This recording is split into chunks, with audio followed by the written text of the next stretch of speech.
tutakuwa na mkutano na wananchi ya kufanya ushauri, kuuliza wananchi kama wao wanakubaliana na ile njama ambayo inapangwa na serikali ya Ruto na vibaraka vyake. Ni mĩario ya mutongoria wa ngwatanĩro ya Azimio la Umoja Raila Odinga muthenya wa ira gũkũ Nairobi ĩrĩa tũngĩte ũregani mũnene.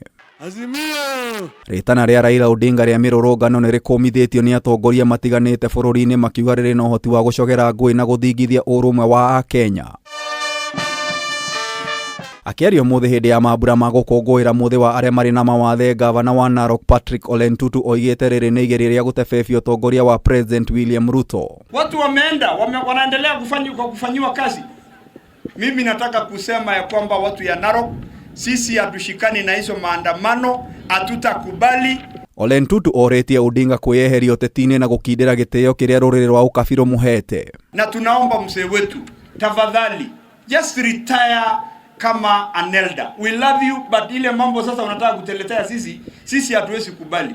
Kwa sababu unataka kuturudisha nyuma na tayari tumeenda mbele. Sasa hii mambo yako ya maandamano, hii naye imekuwa too much. Mĩario yake nĩ nyitĩtwo mbaru nĩ David Sankok, mũmbunge bunge-inĩ ya gĩtarũ kĩa Afrika ya irathĩro Iala, oro ũndũ ũmwe na seneta wa gũthukio wa tene Isaac Mwaura.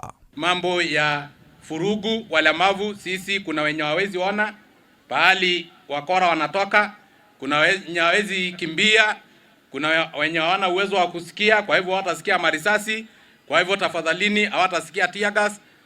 Tukue na amani. Wewe ambao unasema unataka kwenda maandamano, unaita rais wetu dikteta. Tutataka kuambia kwamba rais wetu ni mwanademokrasia, anapenda watu, anapenda walemavu, na tuko nyuma yake. Hatutaki vurugu, tunataka amani, tuendeleshe Kenya yetu ya Kenya. Ritana rĩa Mirurungano nĩ Odinga riumanĩte na mũrũgamo wa bunge ya gĩbũrũri kwendekithia makamicina ana IEBC kũrũgamio wĩra.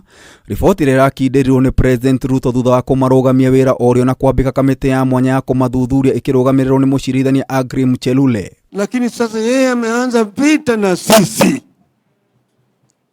Yeye ndiye ametangaza vita. Nataka kugawanya nchi hii na tunasema hatuwezi kumkubalia yeye. Odinga atetete ikinya rĩrĩ rĩrongoreirie gĩthurano kĩa mwaka wa 2027 na wara wa Ruto gũcokia Kenya hĩndĩ ya wathani wa Koigi Oterwo. Nataka kurudisha Kenya chini ya utawala wa chama kimoja vile ambavyo sisi tuliona wakati mwingine. Anataka kutoa sisi kule tulikuwa naelekea Canaan, kurudisha sisi kule Misri. Kama sio Chebukati angekaa imara na wale wengine wawili, si Kenya leo tungekuwa na shida. Kiumia kĩhĩtũku nĩguo mĩrũrũngano ĩno yarĩ yambĩrĩirie na Odinga akĩmĩrũgamia kĩgwate kĩgeranio gĩa gĩbũrũri, no rĩu oigĩte ĩkambĩrĩria tarĩki 7 mweri ũyũ. Mimi siwezi kusimama kukaa kima namna hii, wezi wakijaribu kufanya maovu kwa Wakenya. Sasa ati leo mzee wetu ambaye tunaheshimu Raila Odinga hati maandamano, salala, nani atakusikia sasa? Kiribotera Kameme TV, Jeta Gĩtaũ wa Wanjikũ.